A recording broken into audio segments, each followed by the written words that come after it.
Akdamar is a small and beautiful island in Lake Van in eastern Turkey. Its size is about 1 kilometer square and it lies about 3 kilometers away from the shoreline.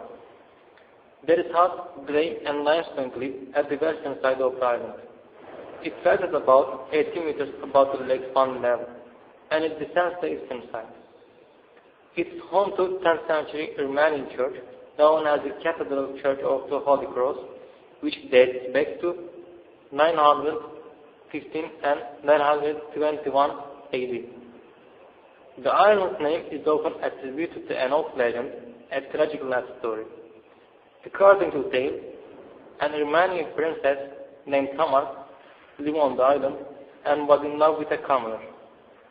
This boy would swim from the mainland to the island every night. Guided by a light she lit for him. Her father learned of the boy's visit. One night, as she waited for the lover to arrive, she smashed her light, leaving the boy in the middle of the lake without guide to show which direction to swim. They say that his dying cries of Tamar, Akdamar, can be heard to this day at night. The Cathedral of the Holy Cross was built by architect Bishop Manuel in 915 and 921 AD under the control of the King David I. The church, which was dedicated to the Holy Cross, is landed in an eye-catching place on the island and presents an impressive picture when approached from different directions. The various shades of the red cast stone built in construction from a striking contrast with the deep blue waters of the lake and snow-capped mountains in the background. However, the church is more impressive with its figural reliefs than its architecture. In fact, reliefs blend with the architecture forms, putting the accent on decorative elements in the exterior rather than the interior. The wall structure of the church is made of rectangular cut stones over a two-line base. A tuffaceous mix was used as a mortar between the stones. In order to diminish the weight of the walls, the stones used in the upper layers are smaller than those below. It's thought that the stones were brought from north of the harbor. As a protective measure against earthquakes common in the area, stones of a different size were used along the same row, thus providing better bond. This technique, common in Armenian works, coupled with the colorful appearance due to the different shades of the speckled stones, prevents monotony in the facades. The church has 4 lofty clover-like, cross-shaped plan with central dome. The dome central part has a square shape and is surrounded by a cornice with semi-domes, one of each serves as an axis.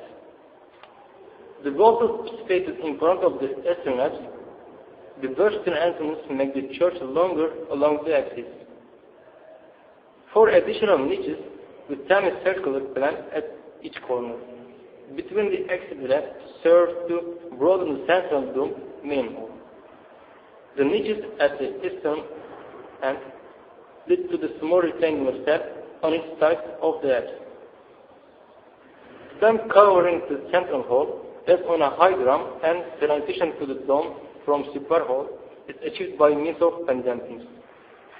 The exterior walls of the circular drum has a shape of 16-sided polygon. Pyramidal cone on top is reminiscent of Seljuk symbols.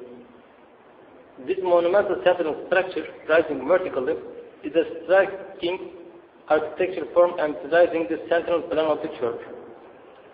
The height of the dome is 20 meters from ground level, exceeding both length and width of the building substantially. This comparison underlines the architectural emphasis given to the vertical dimension. Earlier descriptions suggest that there was a stone cross on top of the conical roof. This would be quite normal practice in this case of a church dedicated to the Holy Cross. An inscription at the southern facet informs us that the dome collapsed and was repaired.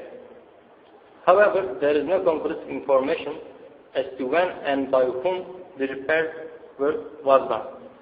But all the indications point to the period as the 13th century, when Stephanos tree was the catalyst of the seed of Akdamar.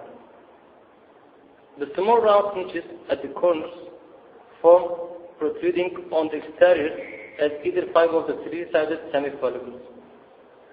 Their cone-like covers had a balancing effect on the striped planes of the gable, covering the etc. The exterior of the church has lights through 8 windows in drum and 16 windows in exterior niches. A noteworthy characteristic of Akdamar Church is that the exterior niches surrounding the main hall are reflected on the exterior in the form of polygonal walls.